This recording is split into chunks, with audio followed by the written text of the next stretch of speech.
1846년에 폴란드에서 태어난 한 소설가는 1916년 죽음을 맞이하게 됩니다. 이 소설가의 이름은 헬리케 생키에비치라는 이름입니다. 이 사람은 자기가 바르샤바 대학에서 공부한 대로 인문학을 공부하고 그리고 자신이 쓰고 싶은 그 작품들을 하나하나씩 써내려가는 가운데 그가 쓴 작품, 그 중에서 가장 유명한 하나의 작품으로 말미암아 1905년 노벨 문학상을 받게 됩니다. 이 작품은 우리가 너무나 잘 알고 있는 작품인데요. 그 작품의 이름은 쿼바디스입니다. 이 작품의 내용을 이렇게 간단하게 요약해 볼 수가 있는데, 네로 황제 때에 기독교 박해가 굉장히 심했는데 바로 그 심한 박해 가운데서도 신앙생활을 놓지 않고 신실하게 살아갔었던 리지아라는 자매가 있었고, 그 자매를 보고 사랑에 빠지고 또 그 자매를 또 돌보기 위해서 그 사랑의 표현들을 또 좌충우돌하면서 지냈었던 비니키우스 장군이 서로 그려지는 아름다운 사랑의 이야기를 그려내는 것이 바로 쿼바디스의 작품의 내용입니다. 우리는 그 내용을 잘 몰라요. 하지만은 이 작품이 영화로도 제작되었기 때문에 우리는 그 내용을 조금은 또 알 수가 있고, 오히려 그것보다는 오늘 본문에 나타나는 36절에 보게 되면은 지금 베드로가 이렇게 얘기합니다. 내가 가는 지금 36절에 보면은 주여 어디로 가시나이까? 라고 바로 예수님 앞에 그런 질문을 하게 되는데, 바로 그 질문처럼 이 주여 어디로 가시나이까? 라는 이 표현이 라틴어 성경을 보게 되면은 쿼바디스 도미네라는 표현으로 나타나게 됩니다.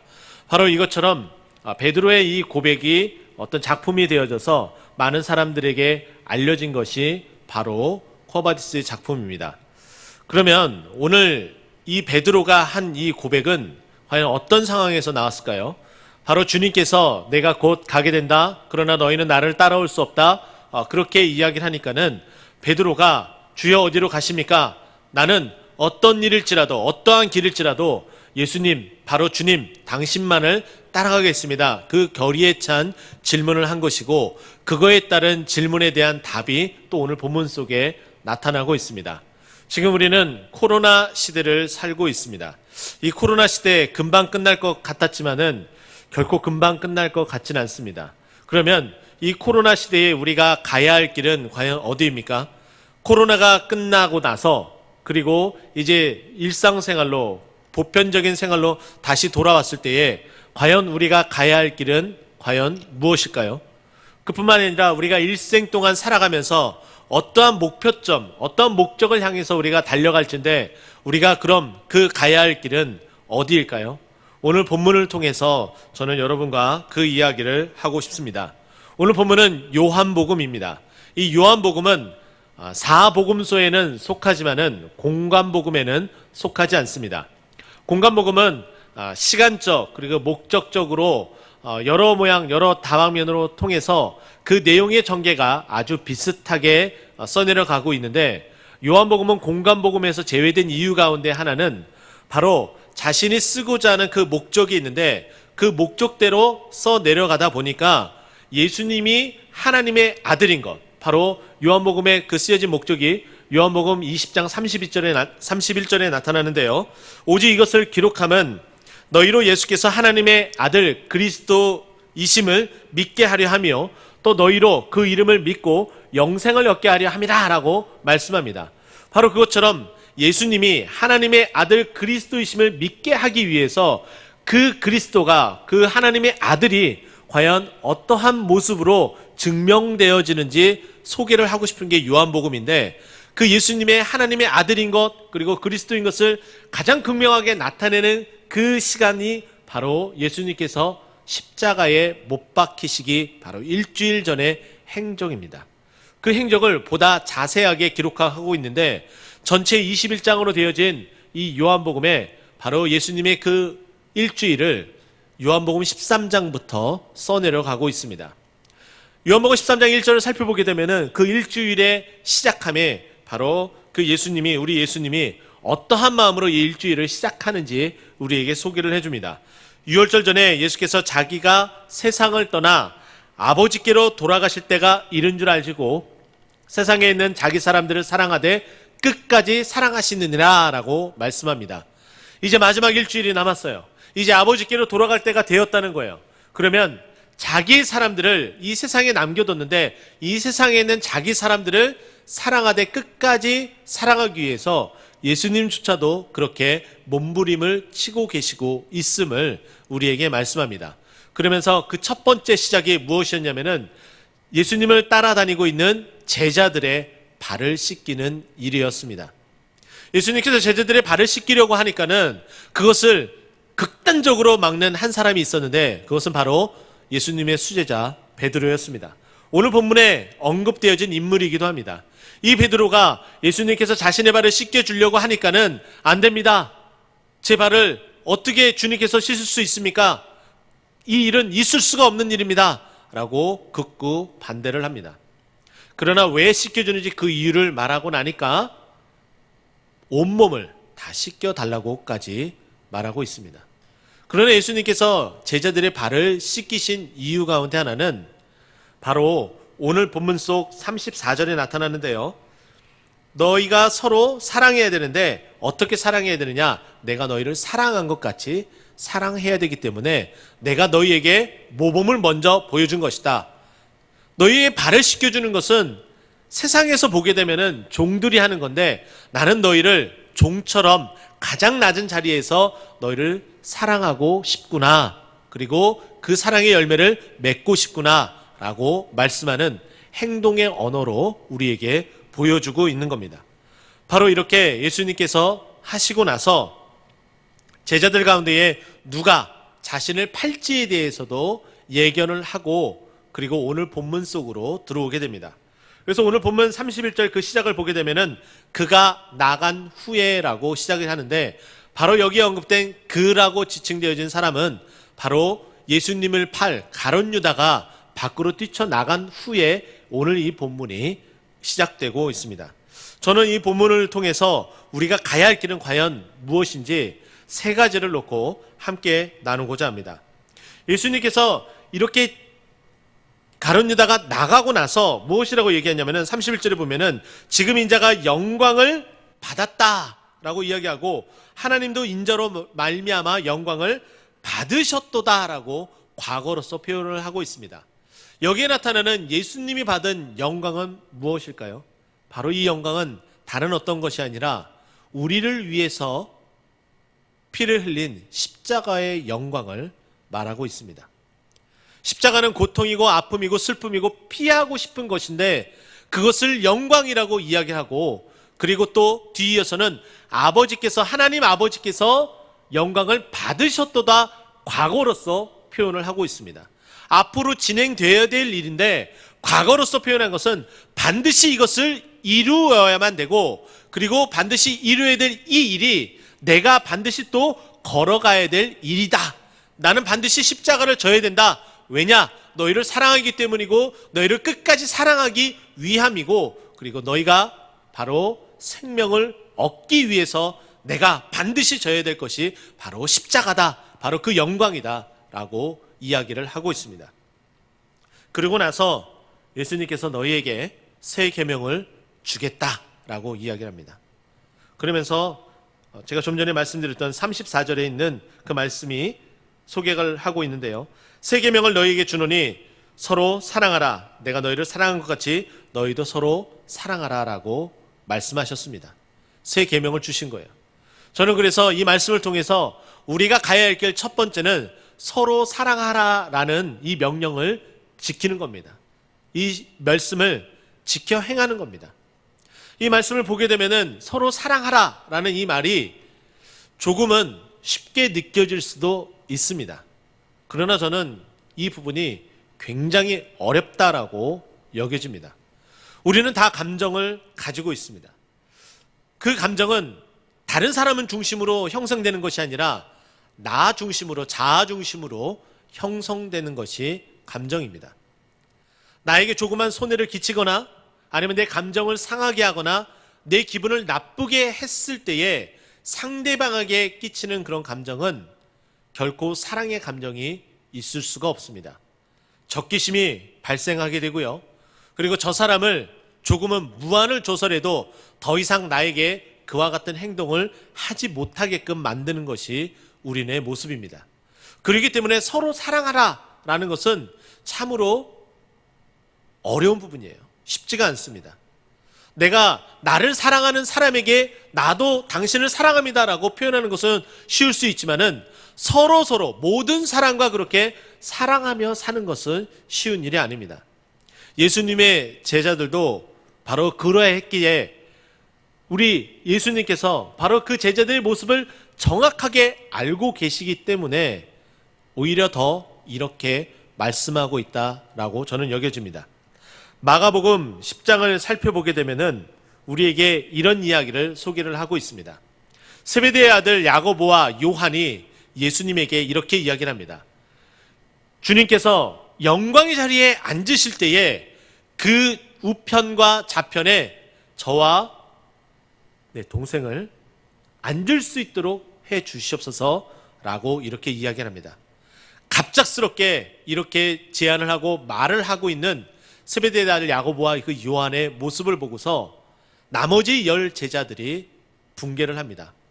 아니 지들이 뭔데, 도대체 지들이 한 것이 뭐길래 예수님에게 그런 자리를 청탁을 하고 있는가? 나도 그 자리에 앉고 싶은데 너무 기분이 상했습니다. 성경은 그것을 정확하게 우리에게 이야기를 해주고 있는데 마가복음 10장 41절 말씀 보면은 10 제자가 듣고 야고보와 요한에게 대하여 화를 내거늘 직접적으로 가슴에 담아두고 있었던 기분 나쁨, 바로 그것을 그대로 다 표출했다라고 이야기를 하는 거예요. 화를 냈다라고 말씀하고 있습니다. 바로 예수님의 제자들이 그런 존재였어요. 그런데 서로 사랑하라고요? 그것을 우리에게 말씀하셨습니다. 우리에게 서로 사랑하라고 말씀하시기 때문에 우리가 그렇게 살아갈 수 있다라고 자부할 수 있다고요? 저는 그렇지 않다고 여겨져요. 그래서 오히려 우리가 가야 할 길은 서로 사랑하라 이것인데, 이것에 선행되어지는데 이 선행되어질 것이 더 많이 더 크게 되어져야만 우리가 서로 사랑할 수 있다, 이렇게 말씀드리고 소개하고 싶습니다. 그것은 오늘 말씀에 다 힌트가 다 있어요. 보십시오. 34절 말씀 보면은 서로 사랑하라 라고 이야기해놓고 내가 너희를 사랑한 것 같이 라고 이야기를 합니다. 이 말을 바꾸어 말하면은 예수님께서 제자들을 사랑했다는 말이고요. 그 말은 너희가 나에게 받은 사랑, 그 사랑에 근거해서 너희가 받은 그 사랑으로 서로 사랑해라라는 거예요. 어떻게 해요? 종으로 낮아져서 낮고 낮은 자리에까지 가서 서로 섬기면서 그렇게 사랑하라라고 말씀하는 겁니다. 우리가 서로 사랑할 수 있는 단 한 가지 비결은 우리가 먼저 하나님의 사랑을 흡족히 받아야 되는 거예요. 우리는 이미 하나님의 그 십자가의 사랑을 받았습니다. 구원받은 백성이 되었어요. 그래서 이 자리에 앉아 있습니다. 그러나 그것으로서 우리의 모든 신앙생활이 끝나는 것이 아니라 계속해서 하나님의 말씀 가운데 살아가야 돼요. 그래서 그 사랑받을 수 있는 비결은 과연 어떤 것이냐? 바로 예배의 자리에 나오셔야 되는 거예요. 예배의 자리에 나오면은 말씀이 선포되어집니다. 우리가 말씀을 우리가 생활 속에서 읽고 묵상합니다. 그 말씀을 통해서 은혜를 받습니다. 사랑을 깨닫게 됩니다. 그러나 우리가 때로는 말씀을 깨닫지 못하고 그 깊이를 헤아리지 못하는 부분도 발생하게 됩니다. 그 말씀을 이 모양 저 모양으로 기도하며 묵상하며 하나님의 마음을 대신 전하는 목회자들로 말미암아 이 말씀이 해석되어지고 전달되어져요. 그 자리에 나오게 되면은 조금 더 구체적으로 우리가 알 수 있는 그 하나님의 깊이와 그 넓이를, 그 사랑을 알 수 있게 되는 거예요. 바로 그것입니다. 예배의 자리에 나오시는 거예요. 그래서 그 하나님의 그 사랑을 흡족히 그 은혜를 받게 되는 거예요. 그러면 서로 사랑할 수 있게 된다는 겁니다. 또 기도의 자리에 나오셔야 됩니다. 기도의 자리는 어떤 자리입니까? 우리의 아픔과 고통 그리고 간구하는 일들을 하나님 앞에 내어놓는 자리예요.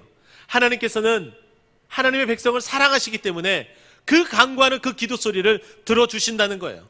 하나님께서 응답해 주시는데 우리의 아픔을 치유하시고 그 질병을 고쳐주시고, 그리고 우리가 간구하는 그 일, 자녀들의 문제, 취업의 문제, 진학의 문제, 그리고 서로 관계 가운데 어그러졌던 모든 문제까지도 하나님께서 응답해 주셔서 우리의 마음을 녹여서 서로 이제 마음을 풀어놓고 서로 화해하고 사랑할 수 있도록 만들어주시고 입시의 문이, 취업의 문이 열리며 그리고 질병이 치유게 되는 놀라운 기적을 맛보게 된다는 거예요. 근데 그것이 왜 가능하냐? 하나님께서 우리를 사랑하시기 때문에 그렇게 기도에 응답이 되어진다는 거예요. 그렇기 때문에 우리가 그 사랑을 알고 깨닫고 맛보기 위해서는 기도의 자리에 나오셔야 된다는 겁니다. 찬송의 자리, 그리고 또 한 가지, 우리는 봉사의 자리에, 섬김의 자리에 나오셔야 되는 거예요. 우리가 하나님의 사랑을 계속해서 받기만 하면은 고인물이 됩니다. 새로운 것이 없어지게 돼요. 하지만은 그것을 자꾸 소진해야 돼요. 우리는 봉사할 때, 섬김을 할 때에 더 많은 하나님의 채우심과 하나님의 그 사랑을 경험할 수 있게 됩니다. 찬송할 때, 성가대에서 찬송할 때에, 교사로서 아이들을 섬길 때에 하나님께서 나를 이렇게 사랑해 주시는구나, 내 찬송을 받아주시는구나, 그리고 안내를 볼 때에, 헌금인으로 봉사할 때, 여러 모양으로 여러 곳에서 섬기고 봉사할 때에 하나님께서 채워주신다는 거예요. 그 사랑으로 깊이 풍성하게 채워주신다는 거예요.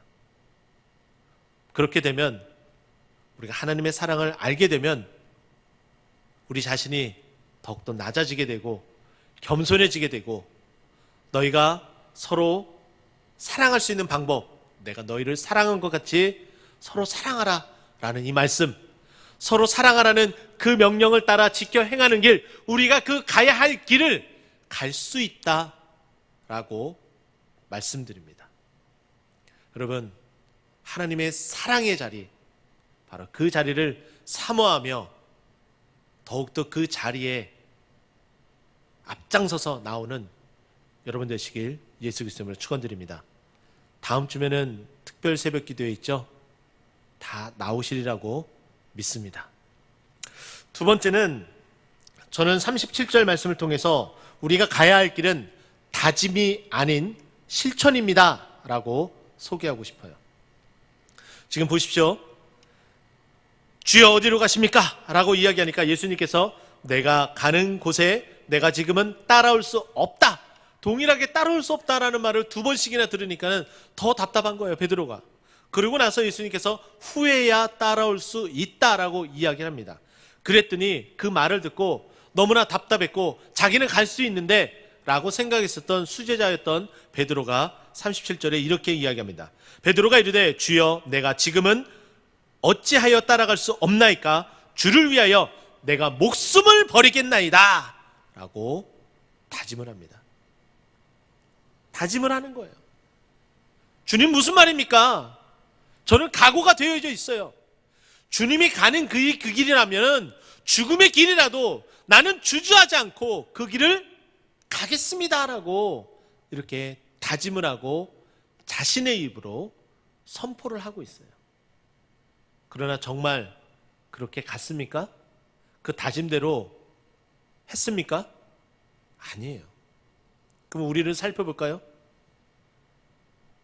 짧으면은 며칠 사이에, 길면은 일주일, 아니면 한 달, 아니면 올해 1월 1일 산상기도회를 통해서 우리가 다짐했었던 그 일들을 여러분 생각해 보십시오. 그 다짐들 다 실천하셨습니까? 실천 못한 일들이 부지기수일 것 같습니다. 저도 그래요. 지금 베드로도 이렇게 다짐했지만은 하지 못했어요. 오늘 본문 마지막에 나와 있는 것처럼 예수님께서 네가 나를 3번 부인하리라라고 했었던 그 말씀대로 베드로는 3번 부인하게 됩니다.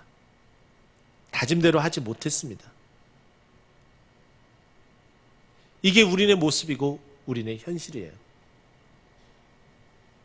이런 우리에게 오늘 이 말씀을 주는 이유는 뭐냐면은, 여기까지만 보면은 그것으로 끝나지만은 이것을 통해서 이렇게 다짐한 것, 베드로의 그 모습, 아니다, 너희는 이 다짐에서 멈추는 것이 아니라 한 걸음 더 나아가 그 다짐을 이뤄내고 성취할 수 있도록 실천해야 된다라고 말씀하는 게 바로 우리 주님의 말씀인 거예요. 누가복음 10장의 내용은 우리에게 많은 교훈을 줍니다. 특별히 실천에 대해서 우리에게 말씀하고 있죠. 누가복음 10장에 보면은 한 율법 교사가 예수님에게 다가왔다라고 이야기를 합니다.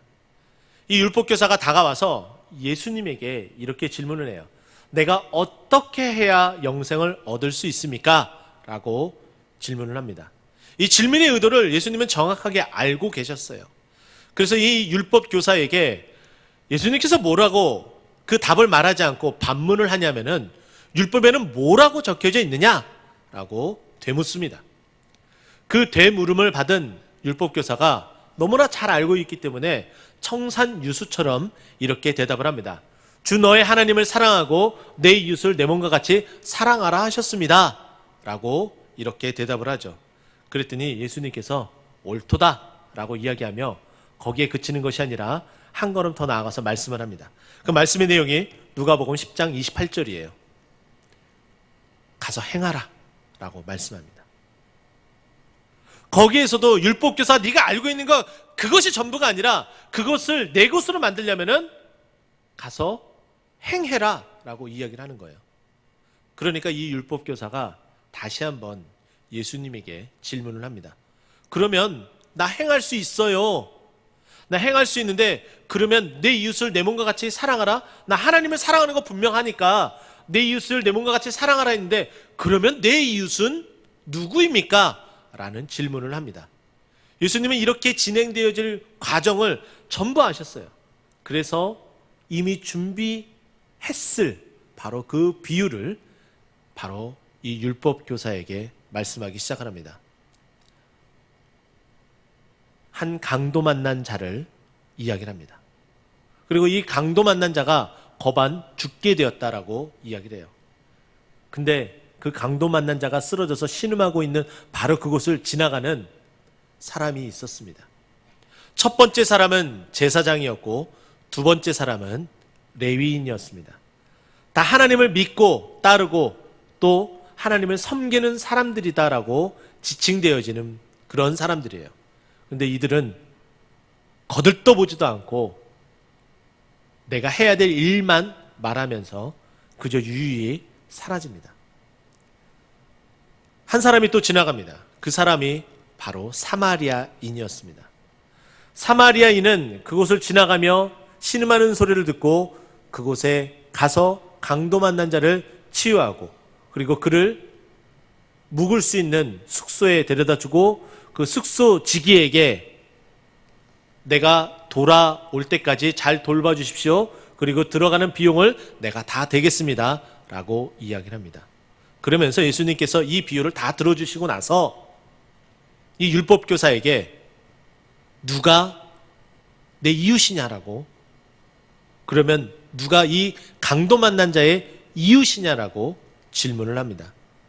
그랬더니 사마리아인은 상종하지 않아요. 율법교사가. 자신의 이웃이라고 생각되지 않고 있는 사람이에요. 그러니까 차마 사마리아인입니다 라고 말을 못하는 거예요.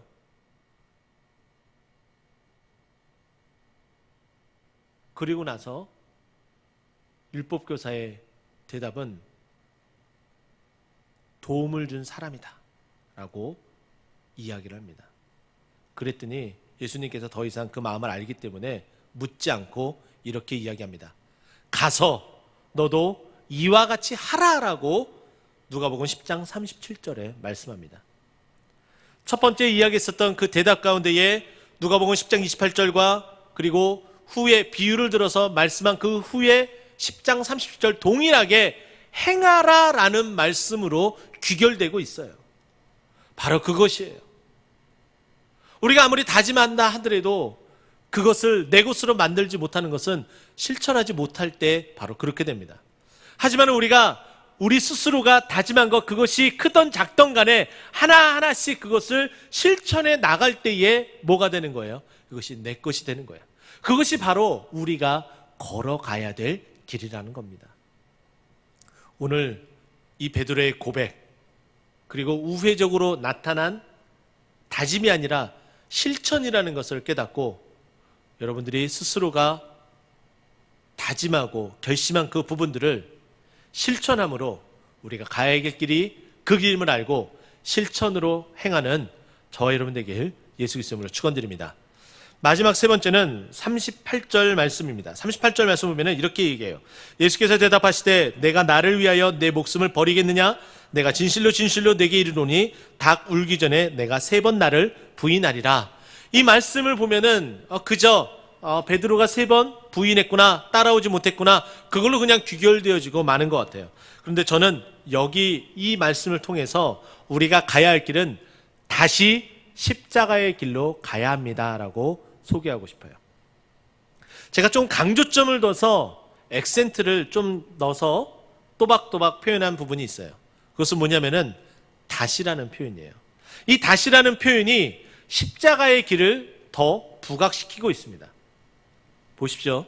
베드로가 지금 십자가의 길을 가겠다고, 예수님이 따라가는 그 길을 가겠다고 다짐했습니다. 그런데 안 됐어요. 실패했어요. 오늘 본문 말씀에도 내가 실패할 것이다, 3번 나를 부인할 것이다, 바로 그렇게 이야기해요. 대제사장의 그 마당뜰에서 예수님의 제자인 줄을 알아보고서 내가 그 제자다, 갈릴리 사람이다 라고 얘기를 했을 때에 3번 부인한 베드로를 우리는 너무나 잘 알고 있습니다. 그 베드로에게 예수님께서 다시금 찾아가셨어요. 부활하신 예수님께서 베드로에게 찾아갔습니다.